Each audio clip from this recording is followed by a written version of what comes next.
Eh bien, on s'est posé la question, quel serait, le joueur frisson de cette saison ?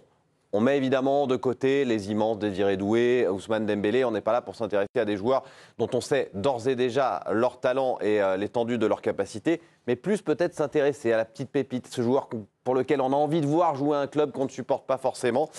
On va donc, messieurs, avec l'habillage à la française, vous demander les uns les autres quel joueur vous allez suivre. On va commencer par Mathieu de Séville. Moi, ça sera Igor Paixão. Igor Paixão de l'Olympique de Marseille. Deva Padou, joueur frisson. Le petit Mera de Lyon. Calice Mera, joueur de l'Olympique lyonnais. Joli choix. Joli choix. Alors, suivi la préparation, on va en parler dans un instant. Fred Picken. La nouvelle recrue de l'OGC Nice, Terem Moffi. Terem Moffi, choisi. C'est pas forcément ce que vous nous avez dit par message, mais c'est pas grave. On va s'adapter. C'est bien produit, hein. Non, vous mentez.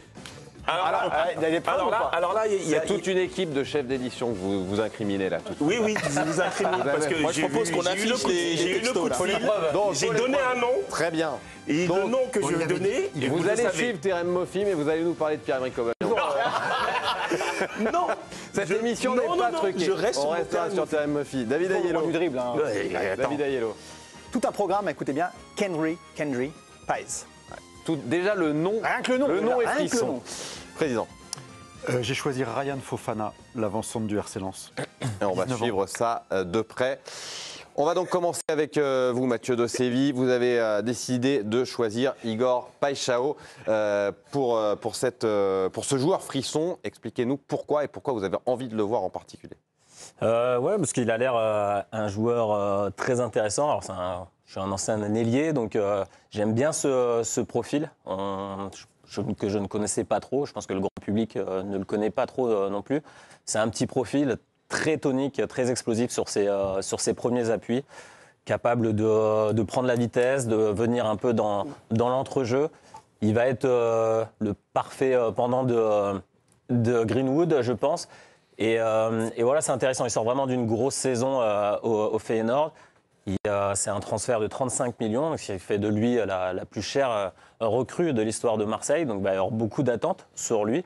Donc, on a envie de le voir. C'est un buteur, c'est pas qu'un excentré. Il vient beaucoup dans la surface. Il est capable de mettre des buts de la tête. Il a une très grosse frappe également.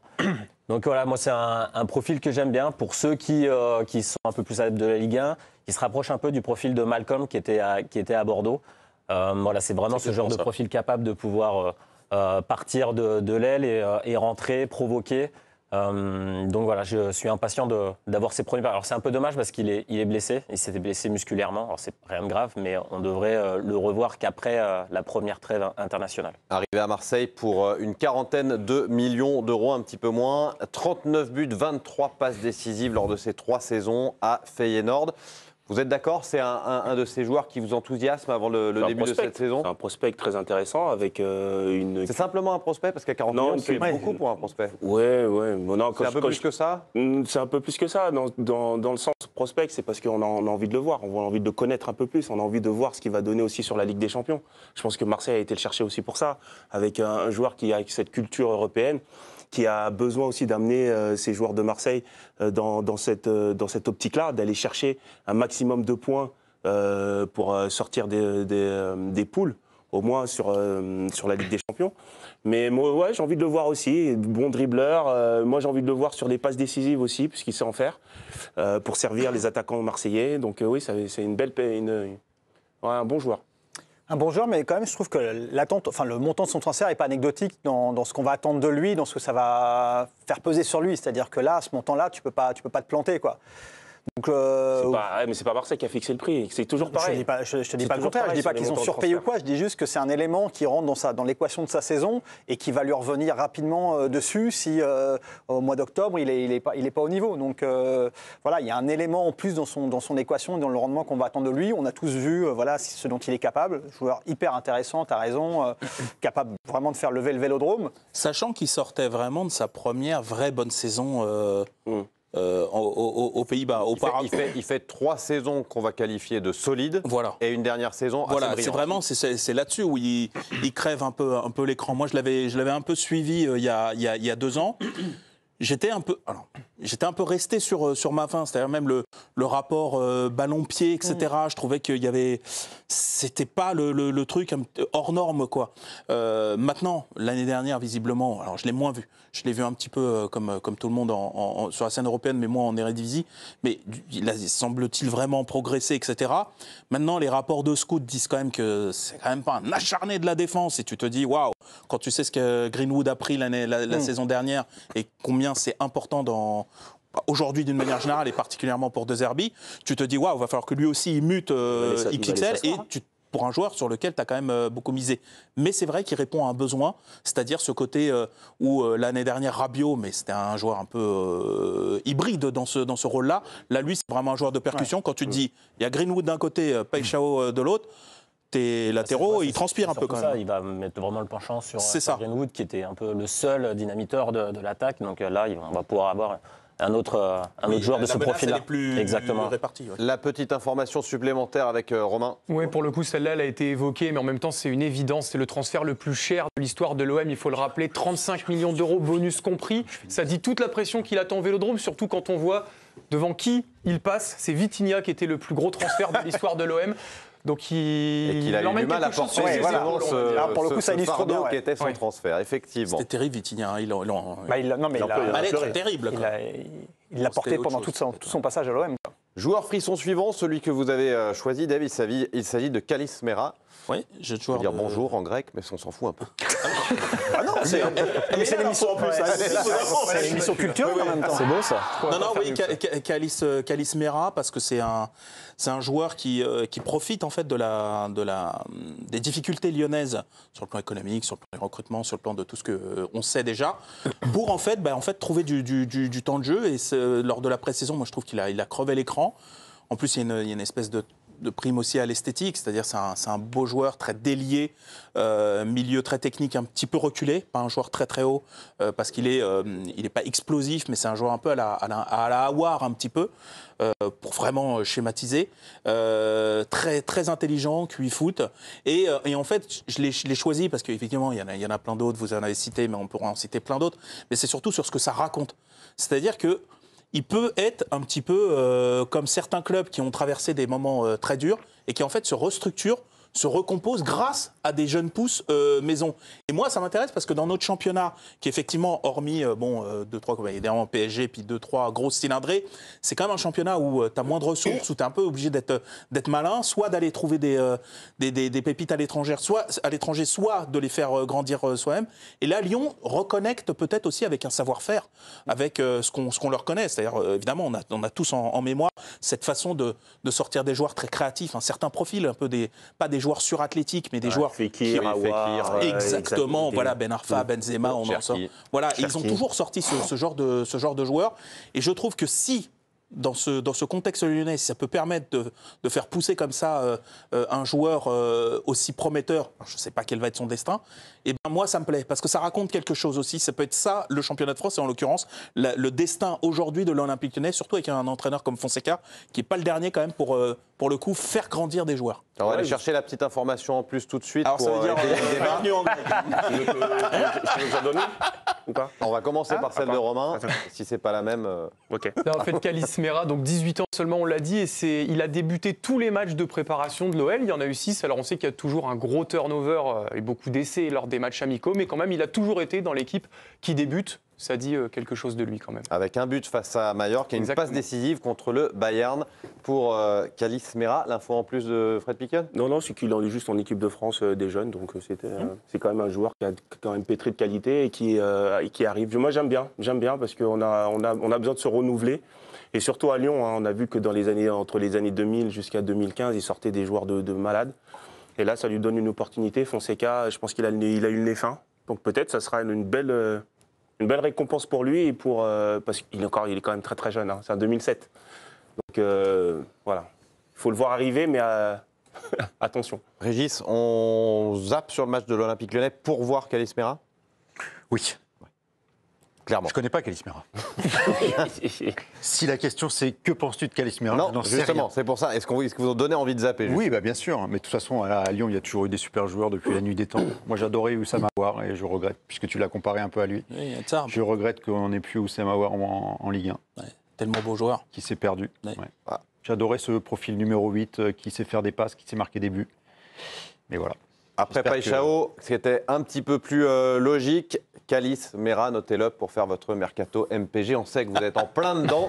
Voilà, un joueur à aller chercher, pas trop cher. Il est en bas de la liste. Ouais. Cherchez, il est tout en bas pour l'instant de la liste. Il vaut vraiment pas très cher. C'est le petit coup à faire qui vous est conseillé par Dave Apadou. On va passer à Frédéric Piquion qui avait donc choisi Terem Moffi. C'est une évidence. On n'a évoqué personne d'autre à aucun moment. Quand j'ai Pourquoi raccroché, j'ai dit Terem Moffi.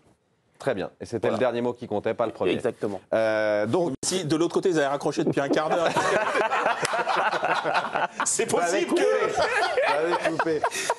Pourquoi Terem Moffi? C'est vrai que Terem Moffi, il a connu une adaptation et des mois assez compliqués. Très compliqué, très compliqué. Il est arrivé déjà, c'était un peu mitigé parce qu'on savait qu'il avait un petit problème au genou, qui s'est révélé quelques mois plus tard avec cette grosse blessure au ligament.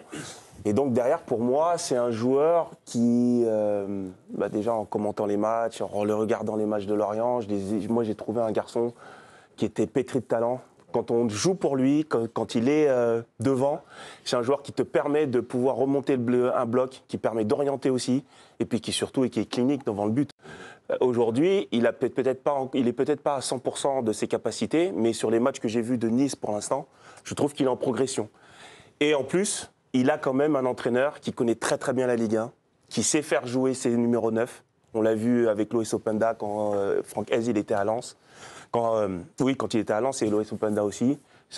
Pour moi, c'est un joueur qui peut faire partie des meilleurs buteurs du championnat. Donc j'ai envie de le voir, j'ai envie de lui redonner encore une chance, et surtout de voir encore ses qualités de buteur et de finisseur. Régis, vous suivez l'OGC Nice Oui, tout à au fait. quotidien. Est-ce que vous avez envie d'accorder le même crédit? Vous êtes plus dubitatif? Régis, il est pas avec moi, il est pas avec moi. Je comprends la curiosité parce que je suis très curieux aussi de savoir la saison qu'il va faire. Il s'est donc fait les croisés à l'entraînement en juillet 2024. Donc ça fait 14 mois maintenant qu'il s'est fait les croisés. Il a connu sa première titularisation dans un match officiel, le match aller contre Benfica. Donc vous voyez, son retour au plus haut niveau est très très récent. Après, il a clairement raté sa préparation. Il a été, Fred, je ne sais pas si tu as fait le tour des matchs un peu de préparation. Je ne pense pas que tu aies tout vu. Non, mais il n'a pas Mais bon, été très très bon. il a raté sa préparation. Il a marqué un but magnifique, mais il a raté sa préparation. Hier soir, c'était Et- pas trop mal, Régis. Et oui, hier soir, démarre c'était pas pas trop mal. mal. Ouais, Hier soir, il démarre bien et déjà qu'il se passe pas grand-chose. Mais alors, s'il n'y a pas Moffi dans le premier quart d'heure, il se passe carrément rien. Donc, mais franchement, je trouve que ça va être très très dur pour lui parce que déjà, je trouve qu'il est pas très bien accompagné en ce moment. Mhm. Que ce soit avec Buonanni à droite ou soit Johnson, soit Shaw, soit Diop à gauche. Je trouve qu'il n'y a pas beaucoup de monde en soutien. Je trouve que ça va être dur physiquement et je trouve qu'il a beaucoup perdu quand même. Enfin, franchement, par rapport à la saison 2000. Bon, alors, quand il arrive en janvier 2023 Ouais. de Lorient, il fait 6 mois qui sont un peu. Non, pas très bon. Vraiment pas très Pas bons. bon, pas bon. Dans sa première saison entière, il revient bien, 2023-2024. Mais 11 buts. Ouais, 11 buts, mais franchement, ils l'ont payé 30 millions d'euros. Hein. Non, ils l'ont payé cher. 30 000. Pour l'instant, le retour sur investissement de Moffi. C'est une grosse j'ai cote. l'impression que C'est une ça grosse cote que nous Non, mais il y propose a une Fred. vraie curiosité parce que Moffi, quand Nice va chercher Moffi en janvier 2023, ils ne sont pas les seuls dessus. Il y a Marseille. Et à Marseille. Il y a une vraie attraction et Moffi, des buteurs déjà, des mecs qui mettent 15 ou 20 buts dans la saison, et lui il peut le faire, il n'y en a pas 50. Donc il y a une vraie curiosité et je comprends l'attente de Fred. Il sortait à ce moment-là de 3 saisons avec Lorient, entre 8 et 15 buts. Ouais, et puis il sait faire plein de choses. Il est bon, il est très physique évidemment. Et hyper hein. physique. C'est un goal C'est bot, Lukaku. Ouais. Et il est bon dos au but, il a une bonne frappe de balle, et il est puissant, il a un bon jeu de tête. En contre-attaque, il est bon aussi. Quand il a de l'espace, il est très bon. Alors, j'allais dire, moi, il sait faire plein de trucs. Alors, Après, je te laisse la parole. Vas-y, je t'en prie. Mais je trouve franchement qu'il est sur une pente comme ça. Et en plus, le problème, c'est qu'en ce moment, il ne peut pas souffler. Parce qu'il n'y a qu'un seul avant-centre à Nice. C'est La Terem Borde est Moffi. parti, Guessant est Voilà. parti. Il y a le deuxième avant-centre de Nice, c'est Bernard Nguéné, qui est un franco-camerounais, qui a 18 ans et qui n'a évidemment pas le niveau pour suppléer Mofi. Donc Mofi joue 85 minutes à tous les matchs, en prépa comme contre Benfica, et il ne faudrait pas qu'il lui arrive des bricoles. Oui, sachant que c'est un joueur qui a donc un passif. Maintenant, je ne sais pas ce que va être son niveau pour cette saison un peu du retour, mais moi j'ai l'impression que ce ne sera plus le même joueur. Parce que le joueur, franchement, qui est à Lorient, honnêtement, c'est un joueur que j'adorais. Parce que comme tu dis, c'est un type, tu avais l'impression qu'il a un peu réponse à tout. C'est-à-dire, tu veux jouer dans la profondeur, il y va. Oui, tu veux jouer dos au but, il y va. C'est un mec qui est pas maladroit pour combiner, qui avait un peu ce registre très très large. Et je me disais, waouh, lui, celui qui le chope, il est très heureux parce qu'il va te résoudre beaucoup d'équations. J'ai l'impression que ce joueur-là, un peu de profondeur, etc., j'ai l'impression que ce sera un peu moins ça. Peut-être que je me trompe, peut-être qu'il faut lui redonner du rythme. En plus, c'est un sacré gabarit et tout. Ouais, il prend du poids très Voilà, vite. exactement. Ouais. Voilà. Peut-être qu'il faut qu'il retrouve peut-être quelque chose de l'ordre du poids de forme. Mais je me demande si maintenant, il va pas être un peu plus un joueur un peu de remise, un peu pivot, un peu machin, plutôt que ce joueur un peu protéiforme qui avait. Mais tu peux peut-être. Mais faire du coup, j'allais aller sur ce sens-là et je prolonge un petit peu parce que pour moi, il va plus rentrer dans la catégorie des joueurs frissons parce que je ne sais plus contre qui c'était, mais vous devez vous souvenir de cette action où il fait 50 mètres balle au pied sur un contre. Je ne vois plus faire ça, moi. Je pense et voilà. Et moi non plus, je ne le vois plus faire ça. Et là, pour moi, à ce moment-là, on se dit. Waouh, effectivement, des joueurs en Ligue 1 qui sont capables de faire ça, de partir de son camp et de lâcher tout le monde. En plus, avec le gabarit qu'il a. C'était quand même pas évident. Impressionnant. C'était très impressionnant. Et là, on l'a plus vu et effectivement, il donne plus l'impression de rentrer dans ça. Alors, tous les avant-centres évoluent. On sait très bien qu'à partir d'un certain âge, tu peux te réinventer, tu vas jouer plus de haut but et il a les capacités pour le faire. Mais joueur frisson, je sais pas. Il donne surtout l'impression qu'il a besoin d'être entouré. Il a besoin d'être associé, alors qu'avant, il pouvait avoir ce rôle où tout seul, il pouvait faire une différence. Et alors que là, on sent qu'il a besoin vraiment d'être entouré. C'est Buonani, s'il franchit le cap. Pas hier soir. La clé sera peut-être son état d'esprit parce qu'il a aussi une canne à aller chercher. Lui qui est habituellement titulaire avec le Nigeria. Et il y a une canne qui va commencer à la fin du mois de décembre. Donc il se prépare. Le joueur frisson de David Aiello. Et bien là, justement, on vient justement typiquement sur le joueur frisson. En tout cas, c'est mon sentiment. Alors, le joueur frisson qui peut d'ailleurs l'être ou pas, parce que c'est un petit peu un pari. Donc, 18 ans seulement, déjà 18 sélections, c'est quand même pas rien.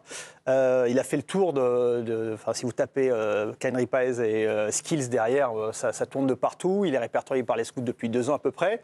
C'est le joueur frisson parce que si on devait chercher, tout à l'heure tu comparais, moi aussi la comparaison qui m'est venue, là c'est un Rames. C'est un Rames, frappe hyper sèche, c'est un gaucher. Il a une frappe incroyable, très sèche, mais par contre c'est un Rames avec 5-6 kilos de moins par rapport à ce joueur qui était quand même assez costaud et assez difficile à bouger. Il va plus vite que Rames quand même. Oui, parce qu'il est aujourd'hui, il a 18 ans et on le voit là-dessus. Il est également très très bon dans les petits espaces. Il aime bien aussi, on le voit, il aime bien s'appuyer, il aime bien passer. Donc là, aujourd'hui, il coche énormément de cases, très très bon également sur coup de pied arrêté, sur les pénaltys. En gros, techniquement, c'est un joueur qui se balade, vraiment. Maintenant, est-ce qu'il va être capable de faire ça? Et d'ailleurs, c'est toute l'interrogation au-delà de Strasbourg du groupe Bluco. C'est que c'est Chelsea, évidemment, qui l'a signé en premier. Ils l'ont observé, ils l'ont renvoyé. Il est venu une première fois à Strasbourg au mois d'avril. Il a été observé, ils ont dit, bon, c'est encore un petit peu tendre, on revient. Donc en fait, potentiellement, ça peut être un joueur incroyable, mais ça peut être aussi un énième joueur. Là, moi, je le compare à Rames, qui est quand même pas rien. Certains le comparent à Messi, là, il faut encore moins s'enflammer. Mais ça peut être aussi un énième joueur qu'on aura comparé avec beaucoup de monde.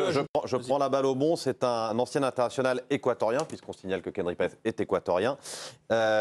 Carlos Tenorio qui dit il a tout pour être meilleur que Léo Messi, meilleur que Neymar, mais ça ne dépend que de lui et de son entourage. C'est pas le premier à dire ça. Pour le coup, je me désolidarise complètement de ses propos. C'est pas les deux. La petite info en plus avant de parler de Kenry Paez. Oui, le fait qu'il ait 18 ans, il est vu comme un crack depuis déjà longtemps du côté de l'Équateur. Et du coup, il a commencé très tôt, très précoce. David l'a dit, déjà 18 sélections avec l'Équateur et 70 matchs en pro en Équateur. À 18 ans, il a déjà 88 matchs en pro. On va dire qu'il ne part pas totalement de rien, quoi. Il y a un élément de curiosité, donc on le sait, c'est Galaxy Bluco, il arrive à Chelsea, il est en fait aussitôt prêté à Strasbourg. Strasbourg qui lui bénéficie à plein pot de ce partenariat, en quelque sorte. Enfin voilà, ça c'est pas mal. Le truc, c'est qu'il arrive dans une période un peu de creux de sa carrière. Alors c'est bizarre de dire ça parce qu'il a que 18 ans, mais comme il était transféré mais qu'il n'avait pas le droit de venir à Chelsea, il y a eu une espèce de mise en pause un petit peu de sa carrière. où il était ni vraiment à Chelsea, puis plus vraiment chez lui.